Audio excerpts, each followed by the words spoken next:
ስትደርስ እናዝናለንና እግዚአብሔር አያድርግብን።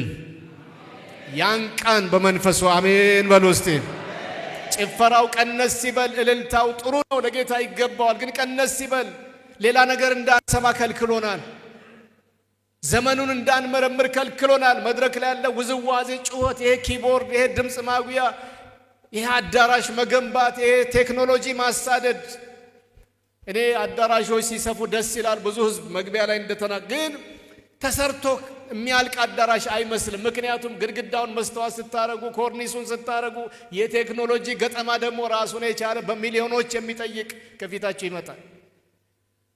ይሄንን ስንሰራ ዋናችንን ረስተን ወገኖቼ ዘመን ጊዜ እንዳልቅብን ጌታም እንዳይመጣ የተጀመረው በሰላም ይለቅ።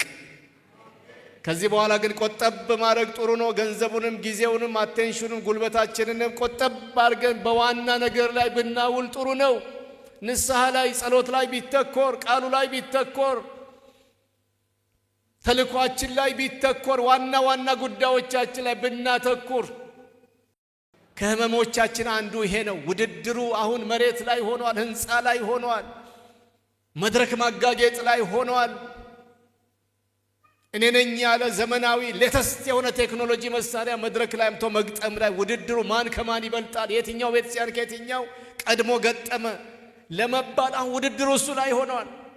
በዚች ድሃ አገር በቀን ሁለቴ ጠግቦ ማይበላ ህዝብ በሞላበት አገር አባቶቼ መሪዎቼ እንደተዳፈርከው አትቁጠሩ፣ ግን ይታሰብበት።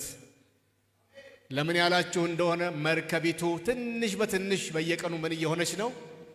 ብታምኑም ባታምኑ እየዘመርን ግን እየሰመጠች እየሰጠመች እየሰመጠች። አማርኛ የትኛው እንደው ትክክል አላውቅም። እየዘመርንባት እየጨፈርንባት እየዘለንባት ግን ትንሽ በትንሽ በኢትዮጵያ ውስጥ ያለች ወንጌላዊት ቤተክርስቲያን ወንጌላውያን አማኞች ቤተክርስቲያን እየሰመጠች ነው።